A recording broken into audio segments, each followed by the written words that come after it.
दोस्तों, सतयुग हो, त्रेता युग हो, द्वापर युग हो या फिर कलयुग ही क्यों ना हो, लोग बदले, समय बदला, जनरेशन बदली और कितने ही आंधी तूफान आए, कितने ही युग परिवर्तन हुए, लेकिन समय चलता रहा और जो समय के साथ चल पाया वो है हिमालय पर्वत। मित्रों, इस संसार में हर एक चीज नश्वर है और किसी भी चीज का निर्माण होने में और उसके मिट जाने में ज़्यादा वक्त नहीं लगता, लेकिन हिमालय कई हजारों सालों से सुदृढ़ और सटीक खड़ा हुआ है। कई वैज्ञानिक और विशेषज्ञ सिर्फ हिमालय की जांच ही करते हैं, लेकिन फिर भी वे उसके रहस्य को सुलझा नहीं पाते। हिमालय के गर्भ में कैलाश पर्वत बसा हुआ है। बहुत सारी पर्वत श्रृंखलाएं, न जाने कितनी सभ्यताएं और कितने ही जीवों के अवशेष कैलाश पर्वत की श्रृंखलाओं में समाहित हैं, जिनका पता लगाने में वैज्ञानिकों के भी पसीने छूट गए। यदि आप इतिहास को पढ़ेंगे तो आप देखेंगे कि हिमालय हर युग में वैसा का वैसा ही है।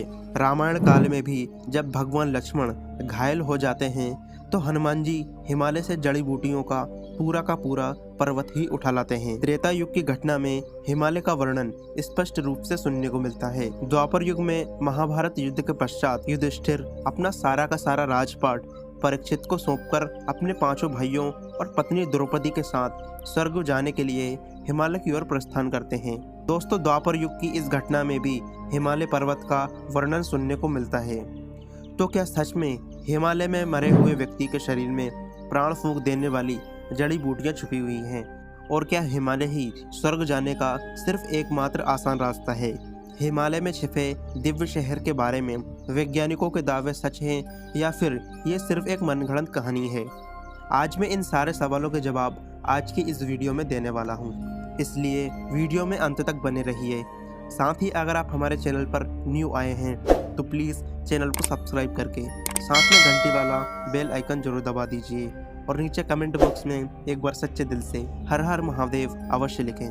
तो दोस्तों, चलिए बिना टाइम को वेस्ट किए वीडियो को स्टार्ट करते हैं। दोस्तों, हिमालय पर्वत से कई जीवनदायिनी नदियाँ निकलती हैं जो भारत में जल की पूर्ति का मुख्य साधन है। इसके अलावा भारत में हिमालय से निकलने वाली नदियों को माता की तरह पूजा जाता है, जिनमें मुख्य रूप से गंगा नदी, यमुना नदी और ब्रह्मपुत्र नदी शामिल है। सबसे पहले मैं आपको हिमालय में मानव उत्पत्ति का रहस्य बताता हूँ। तमाम खोजों के बाद यह ज्ञात हुआ है कि मानव की उत्पत्ति हिमालय में ही हुई थी। हिमालय का क्षेत्र ही मानव की स्वाभाविक जन्म स्थलीय है। इसका सबसे बड़ा प्रमाण है यहाँ जीवाश्मों का पाया जाना, जो विश्व में पाए गए अन्य जीवाश्मों से सबसे ज़्यादा पुराना है।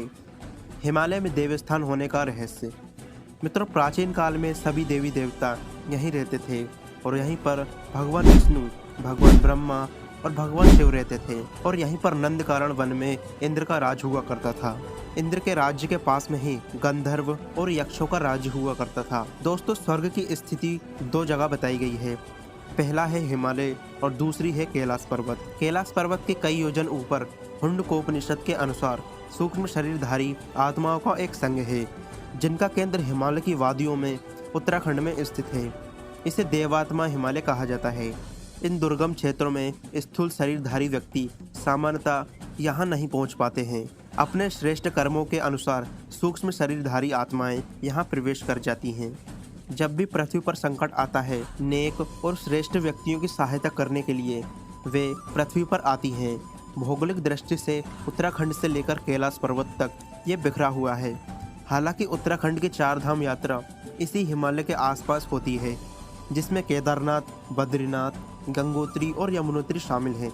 दोस्तों, आध्यात्मिक शोधों के लिए, साधना और सूक्ष्म शरीरों को विशिष्ट स्थिति में बनाए रखने के लिए ये स्थान विशिष्ट रूप से उपयुक्त है।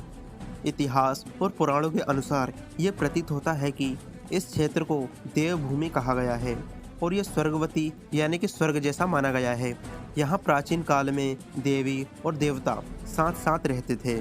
दोस्तों, अब बात करते हैं हिमालय में स्थित सबसे रहस्यमयी और सबसे विशिष्ट शहर के बारे में, यानी सिद्धाश्रम के बारे में। दोस्तों, हिमालय में जैन, बौद्ध और हिंदू संतों के लिए कई प्राचीन मठ और गुफाएं हैं। माना जाता है कि इन गुफाओं में आज भी कई ऐसे तपस्वी हैं जो हजारों वर्षों से तपस्या कर रहे हैं।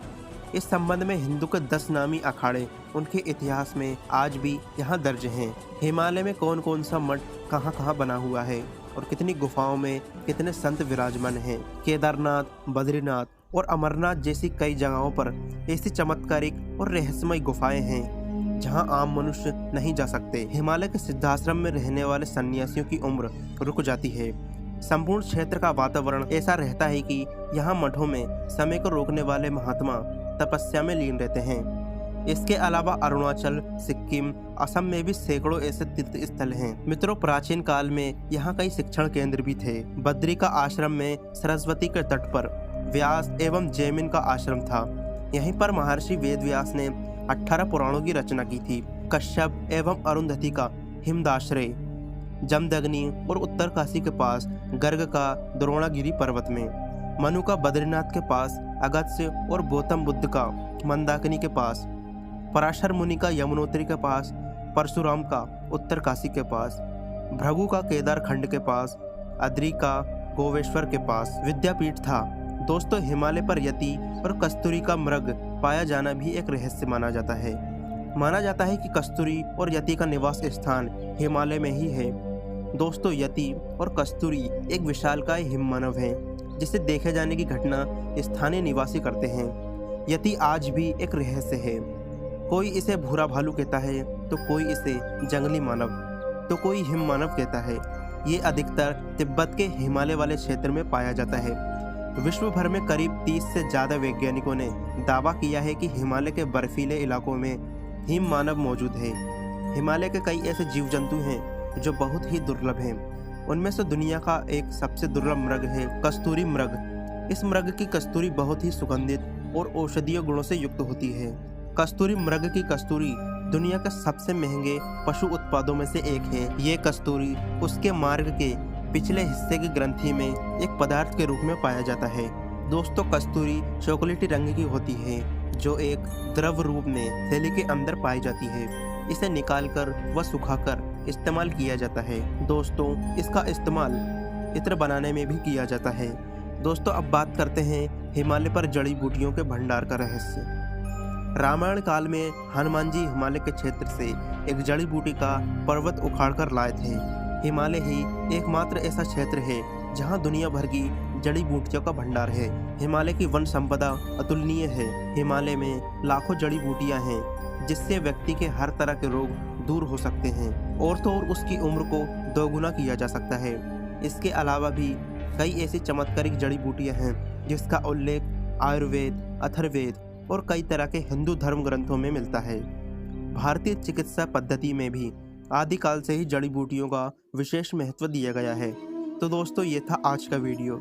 इस वीडियो के बारे में आपकी जो भी राय हो हमें कमेंट बॉक्स में अवश्य बताएं और साथ ही कमेंट बॉक्स में जय भोलेनाथ अवश्य लिखें।